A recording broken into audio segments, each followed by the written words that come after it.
First of all, this is a motley crew if I ever saw one. So when you're speaking, hold the mic right about here, okay? And that way we will be well heard.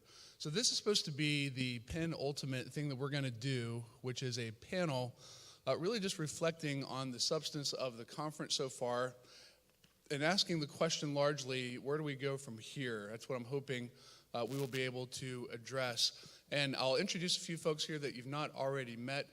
To my right is Brian McCall, who's a seminary student, friend of mine. I've known him for a long time. He's still going to the wrong church, but I love him anyway. And we're building bridges, Brian, so there's a lot of love up here. And I've got a question or two for you in a minute. So you already know who Gabe is. And beside Gabe is a gentleman named Paul Murphy, who could be the craziest man I've ever met. He is a pastor church planner in the URC in New York City. When Paul laughs, water moves a mile away. And he's just a fantastic guy. I've had the privilege of worshiping at his church up there and spending time with his family. Really has a heart for the gospel and evangelism.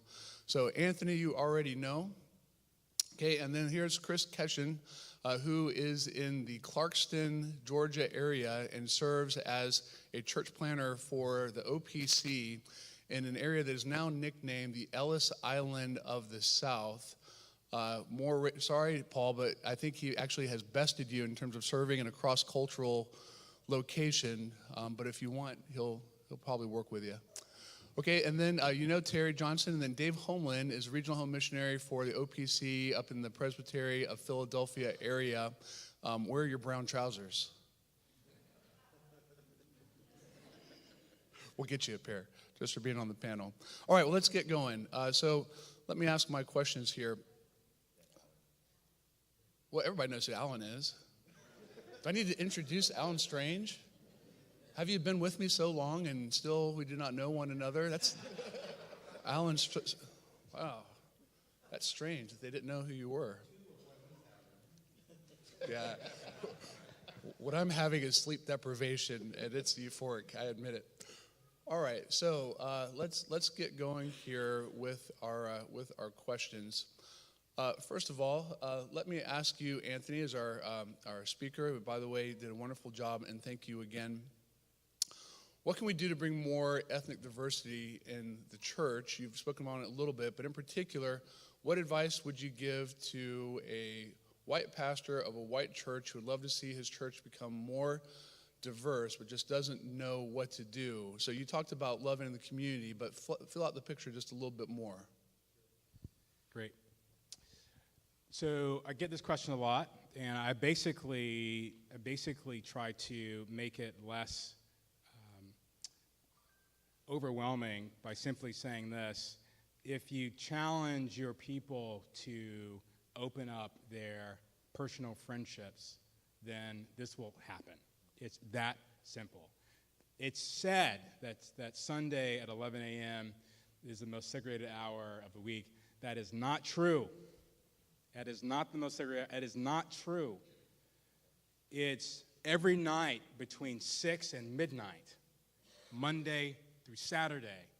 That's what you see represented on Sunday.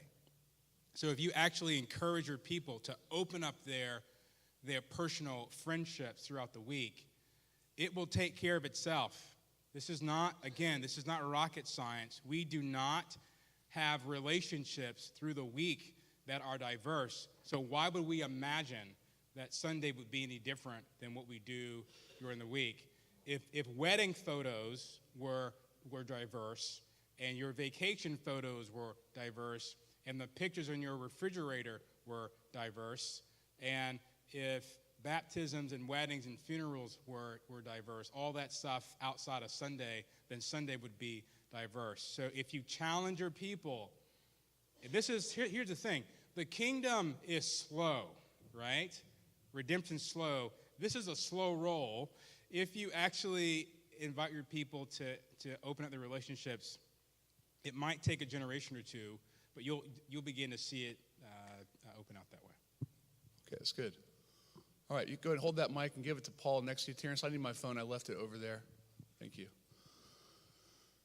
So, Paul, you are in New York City, and your church is pretty ethnically diverse as I've seen it, but you serve in a denomination that has a lot of rural churches in it. What advice do you give to rural church pastors or church planners that look at you and say, well, Paul, sure, your church is diverse, but you're in New York City. You almost have to look hard to find a white person in your side of New York City. So what advice do you give to pastors in more rural, mono-ethnic areas? Yeah, well, I pastored in Western Michigan for 13 years in a mono-ethnic congregation. And what I always encourage them is that the church should be a reflection of the community of which you are a part. So I think, while amening what Anthony said and many of the themes of this conference, you can't engineer diversity, and it ought not to be for diversity's sake.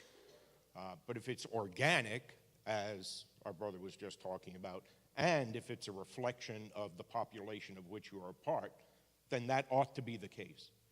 So the community of which I was a part, I mean, there were no other ethnicities than white and major Dutch Reformed. So if you were going to have a diverse congregation, you would have to bus people in to do it. And that's not, I don't think any of us would want to do that. That's a false diversity. So a church should be a reflection of the community that they're a part of. So if you're in a rural community, you should have a reflection of beyond just your, in our context, beyond just your Dutch Reformed congregation. You should have people from your community. And I think one of the ways to do that is what Anthony was just talking about. So that takes a little bit of pressure off for those that live in a largely mono-ethnic community. It could also become an easy out to say, hey, my community is mostly X, and I'm not in a diverse community, so you're not one to take the pressure off. So I want to make sure I'm not misunderstanding you. Again, you don't want diversity for diversity's sake, right? And diversity can be more than just color or ethnicity, right? Yeah. So you can have thank you.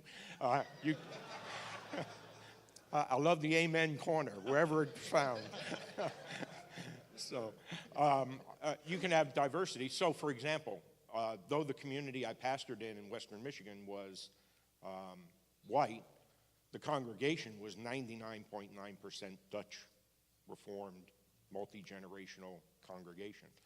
But the community was not, right?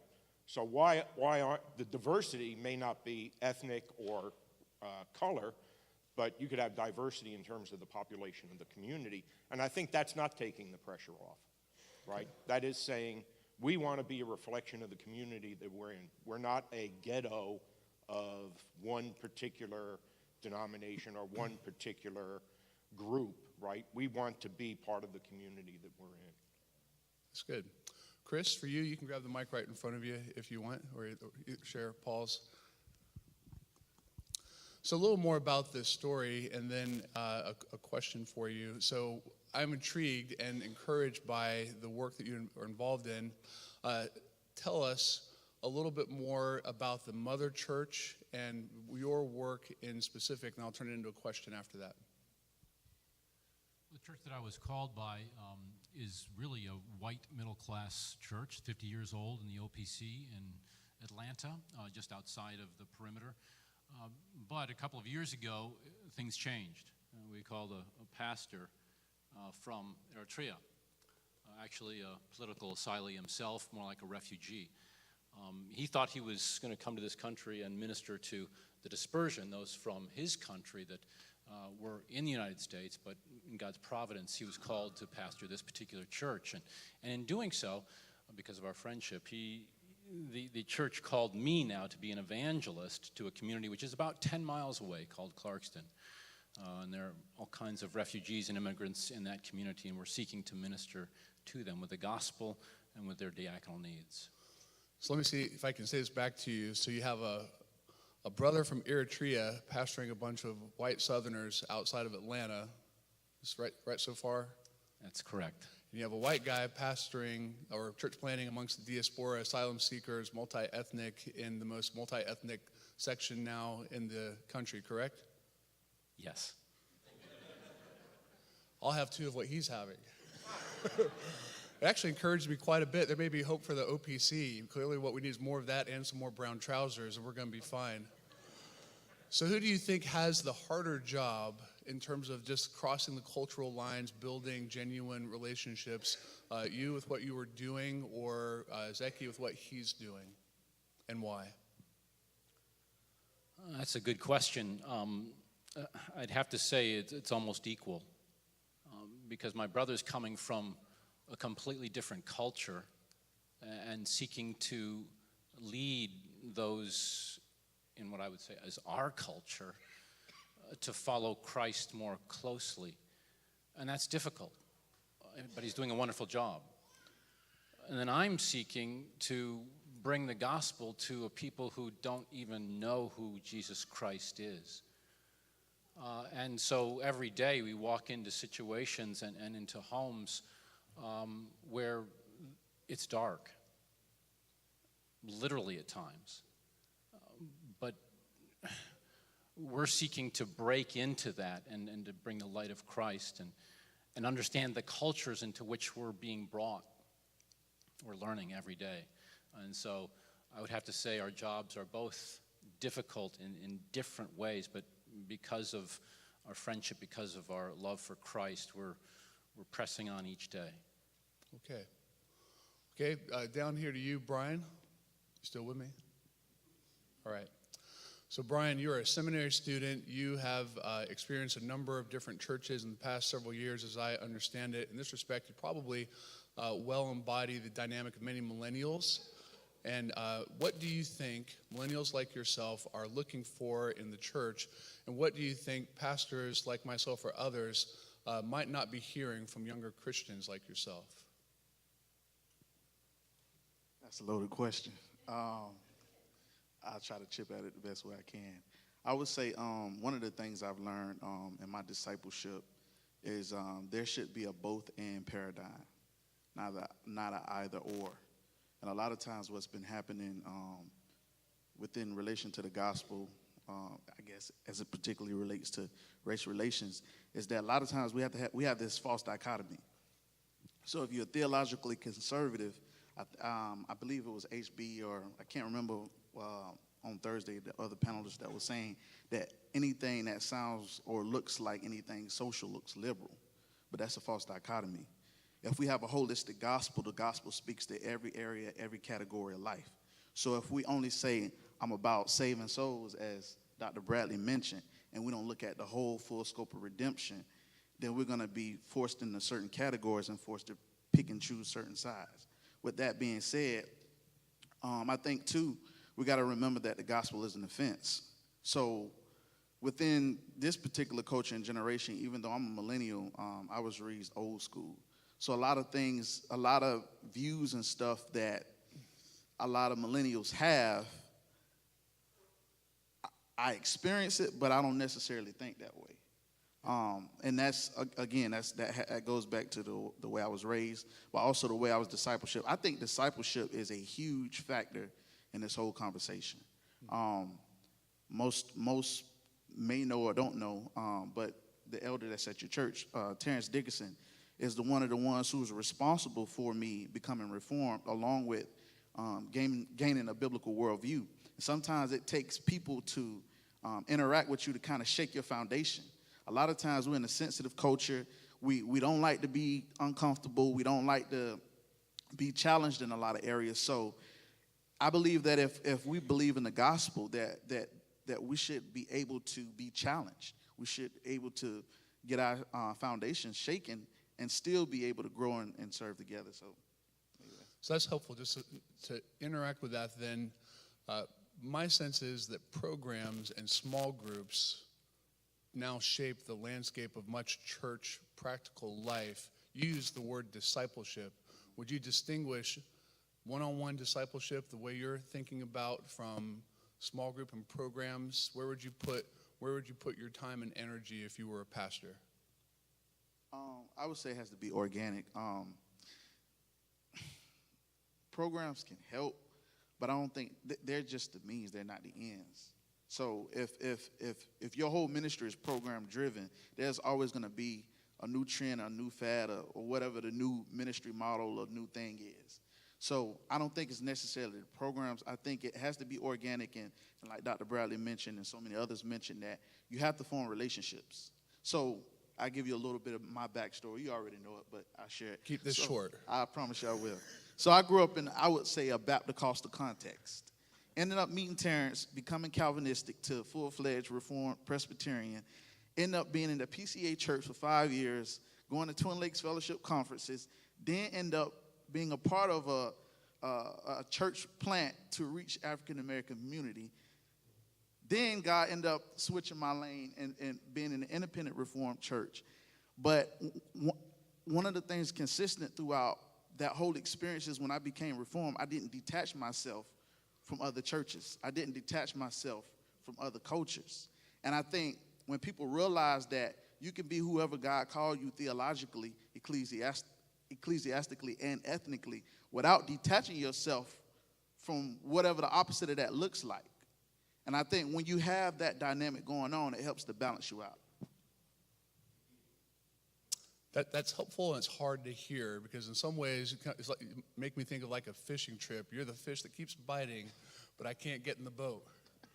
But as a pastor, we want to see folks like you in the boat, good brothers as well. But let me move on down to the other end of the line. Question for Alan and Dave, so you guys can, huddle together real quick and come up with a really great answer to this. So Alan, you teach in a seminary. Dave, you have a hand in church planting efforts in the OPC. It's like the odd couple. And my question is, what informs our criteria for where we plant churches, why or why not, and perhaps what should begin more to inform our criteria for where we plant churches, why and why not? I'll let the RHM deal with that first. Well, that smile is way too happy. Yeah, maybe we're giving new definition to some words that was talked about last night in the dictionary, because Alicia was earlier telling me how shy she was, and I said, yeah, I'm shy too. Well, I don't think either one of us are shy, but at any rate, here you go. Way to not answer the question, Alan.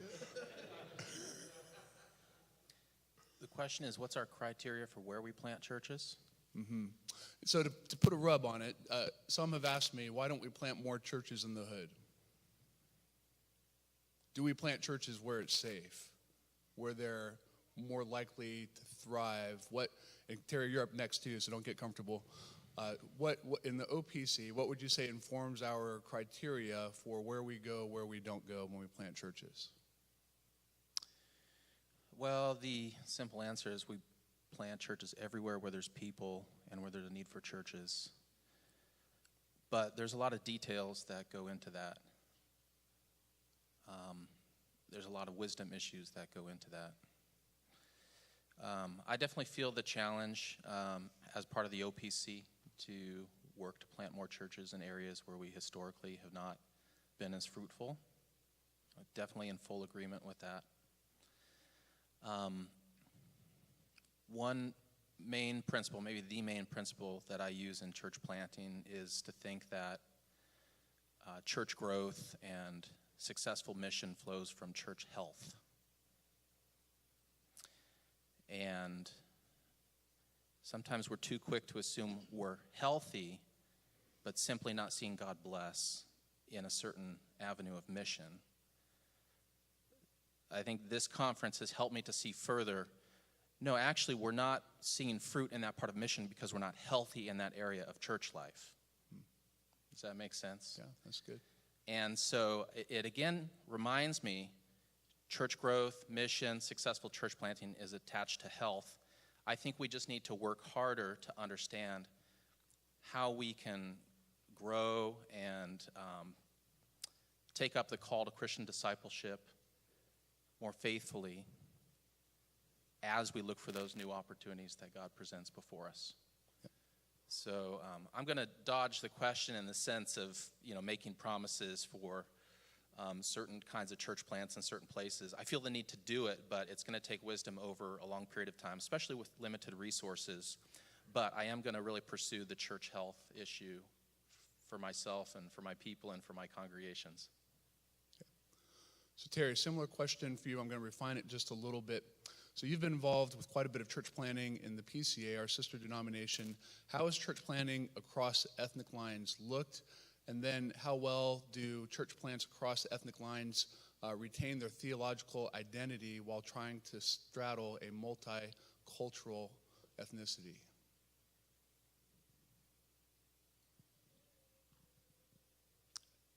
I probably don't know enough about the PCA denominationally and church planning to answer that question directly. I can answer in terms of our own congregation. So if I can give you a more limited, the way that we have seen church planning, and we've planted, I think, 6 churches in 32 years, is that we have realized that we're a downtown church, and there are many, many people who are not going to want to come downtown to go to church.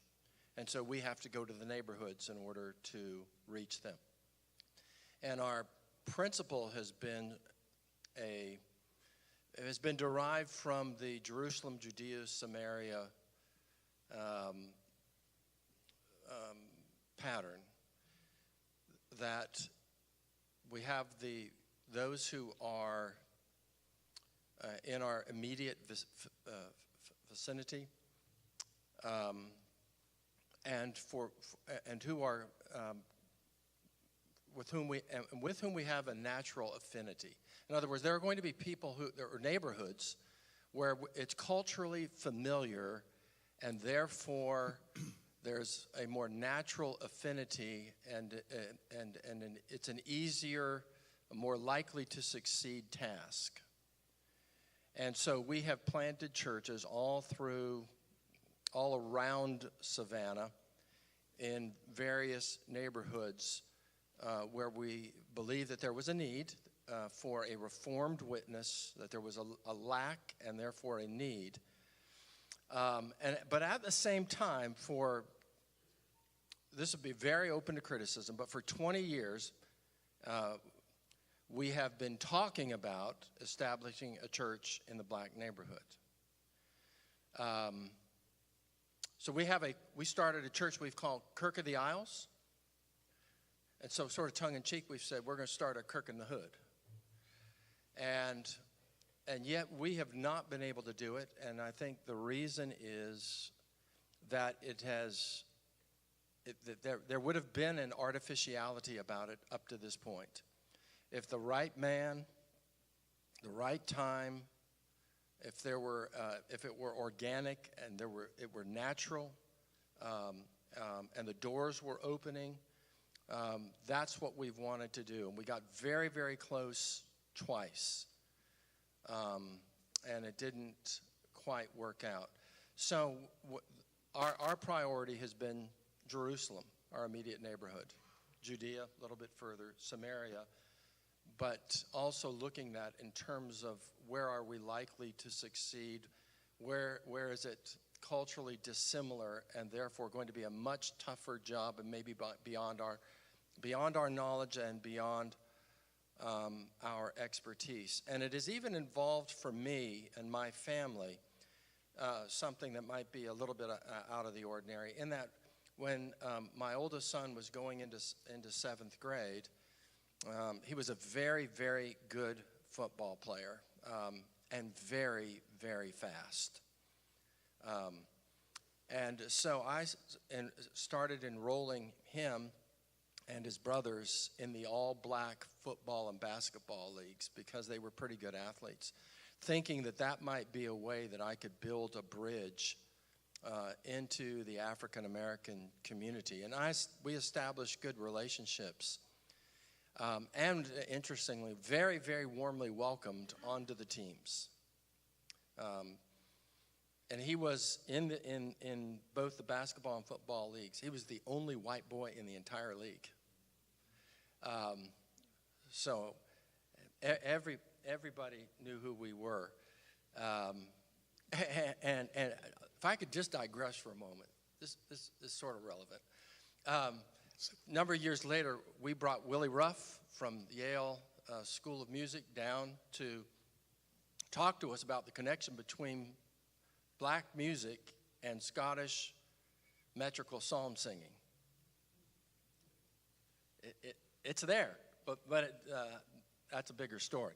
So he wanted to go see First African Baptist Church in Savannah, which is, like I mentioned the other day, reputed to be the oldest black church in America. So I took him over there, and we're touring around, and the guy who's showing me around is on the staff of the church, and he turns to me and he says, "I know you from somewhere." And I said, I don't know. I said, "Well, are you involved in youth sports leagues?" And he said, "You are Drew Johnson's daddy, aren't you?" And I said, "Yeah." And he said, "Dog."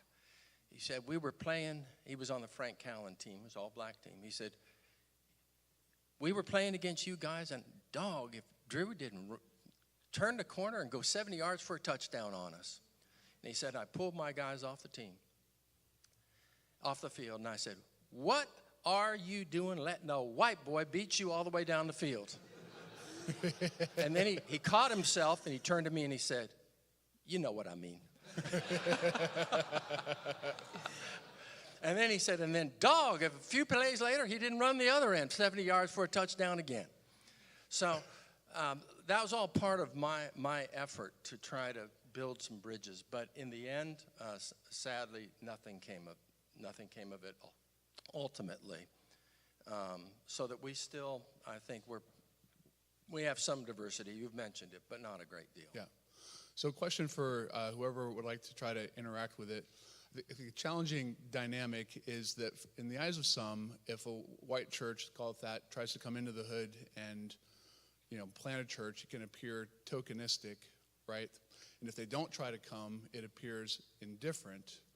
So you can't win. How do we get around this? How do you get around this wall where if you try to do it, you look tokenistic. If you don't try to do it, you look like you don't care? I think it goes back again to what I recently mentioned, discipleship and then having organic relationships. So what's kind of the tension for me, or has been the tension for me, is though I am Reformed, confessional, hold to the Westminster, all those things, I am still a part of the quote-unquote black church. Most of the churches I preach in are African-American black Baptist churches.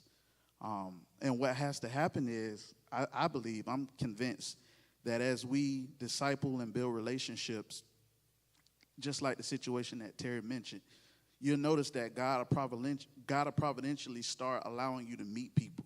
You might not be the one that planted the church, and the person that you might even support might not even be a part of your congregation. But as we build relationships, and we have to get comfortable with being uncomfortable. The gospel is an offense.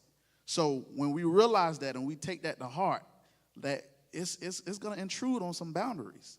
And I can't tell you how many times I've been uncomfortable. I've been in a situation where I've been the only black guy in the worship service or in a conference. So I think once we get past that and we begin to, like, for example, you already know, I have a heart for the African-American community. I want to plant a solidly reformed church in the hood. Now, when I say that, a lot of people automatically know the theological aspect. But there's another dynamic that goes into it. For me, and I would say, hopefully I won't be stereotypical when I say this, but for many African Americans, music is a part of how we express our lives, how we express our passions. So a African American Reformed confessional church may not look exactly like X, Y, and Z. And what I mean by X, Y, and Z is yes, hymns, yes, psalms, yes, confessions, but a lot of music. And I don't think that there's a way that we can implement music that doesn't take away from the theology of the reverence for God, but that complements that. If Paul says we're many members but one body, yeah, all churches might not have a lot of music. All churches might not have whatever you want to put in the blank. But at the end of the day, we're many members but one body. So if you can't understand or don't agree fully on how I articulate worship as it relates to the implementation of music, and I think that's going to be a key factor, is building organic relationships, being comfortable with being uncomfortable, and then kind of being stretched. So, Anthony, let me ask you to interact with that, because I do remember in our phone conversation, you said something that was really intriguing to me about a number of brothers, maybe a couple of different denominations, gone to seminary, and now they're working at Costco, UPS, and that part of the problem was the church tried to address issues that were largely cosmetic and issues of style. Interact with that, if you would, please. Yeah, I'm going to address this. I'll be short on this one. It's okay. So I regularly preach in black churches now, at least once a month somewhere in Harlem. Okay, and it's Reformed theology, but because it's from the Bible, people don't. What is that? I'm just preaching the text, right? So I think that there are probably more churches already existing in the community that are closer than you think. And I think we have to stop saying we need to go in and somehow create a Reformed witness. No, it's already there. It doesn't sound like you're used to hearing it. That church is already covenantal. I promise you, they are already deep in covenant theology. They just don't have the categories all the times in the language. So maybe we need to go in to help that church grow and thrive instead of planting one. I'm not against church planting, but this idea that the black community needs new churches, well, there's a whole lot of churches already there. Okay, now maybe we're lazy and we don't want to do the hard work of making existing churches better because it will challenge us to not be so to actually have the disposition of omniscience and omnicompetence. Like, we have the answers, we need to deliver it to you people. Yeah, that's real Maybe helpful. they have something to teach us, and maybe we need to do a better job of that. Now, what I've seen in the PCA over the years, I came in 1994. I have a lot of brothers who were tragically burned in the church planting process. And I mean tragically burned out and deeply wounded, because there's a model in the PCA world where you've got 3 years to make that church economically, financially sustainable. And if it doesn't happen in 3 years, you're out. And so what I've seen over the years, this has been since 1994. I mean, brothers I've gone to seminary with, I've taught when I was a professor. They were sent in. They go plant a church in a community that already had a bunch of churches. So you're trying to get folks to leave the church they grew up in to come to your church, but that's a different story. Their grandma there, their mom, dad, everybody there, cousin, everybody there. Go come to this one. That's a different topic. But basically they were abandoned and deeply wounded because the people who said, no, we love you, we are for you, here's a ton of money, get started, and literally 36 months later, who is this guy again? I don't know who he is. I don't remember him, right? And so the model ought to be not 3 years, it probably should be more like 30, right? Sort of think about a 30-year window of a church becoming particularized rather than a 3-year window. I think the 3-year window works well in white churches in suburban Atlanta, but if you're trying to do something brand new, you're trying to cross all those different barriers, that funding window needs to be at least a decade, minimum 10 to 15 years. Yeah. I want to pick up on the funding issue. Back in the 19th century, one of the most amazing stories is in the start of the Free Church of Scotland in 1843 at the time of the disruption, and just within a short time, though they lost from leaving the Church of Scotland, these churches and these manses, the giving was amazing, and they were able to build churches and manses. And people in the States, and Charles Hodge was one, and this was when he was moderator of the assembly, was the sermon that he preached. Hodge was zealous for a sustenance fund of its own sort. And Hodge said, it's a scandal. This is the 19th century. It's a scandal that there are all sorts of parts of the country, and he was thinking of rural parts, maybe more than city parts, because the city landscape has changed. There are all sorts of parts of the country that have no Reformed witness whatsoever because they cannot afford it. And he basically called for all of the churches. He said, are we connected or are we not? He called for all of the churches in the Presbyterian Church in the USA to give regularly to this fund that would, one, make all ministers have a more equal salary everywhere, and two, provide for Reformed Presbyterian churches where there was none, and keep a permanent commitment to that. Now see that, and it just, how interestingly capitalist we are in a particular sort of way. I mean, people hear that, and they're like, oh, what? Yeah, this stuff was out there. This has nothing to do with socialism or communism as economic systems. This has to do with how the church operates. But the church doesn't take its marching orders from these economic systems. The church takes its marching orders from Scripture. And why should we not? Why should we, this artificial, temporary thing, and we've got our home missions men here, I just think we're far away from being what we ought to be with respect to supporting. You got churches that have got resources coming out the ears. I mean, that's one way. We've talked about acting locally, and we need to do that. But we need to act locally and think globally. We talk about that politically. We certainly need to do that in our churches. And we need the koinonia, and that a lot of times has to do with our church. But the part of the philoxenia, the love of strangers, we've been talking about that. I mean, that's what hospitality is. It's not the same as fellowship, and it's not the same as communion. That's one thing, but the reaching out, but part of the reaching out needs to be in the connectedness, not each church, each congregation being its own little kingdom. I think we'll get somewhere in the church when we all start working together more widespreadly as a church. On that note, why don't we stop, take our break? If you would, please give a round of applause for our panelists.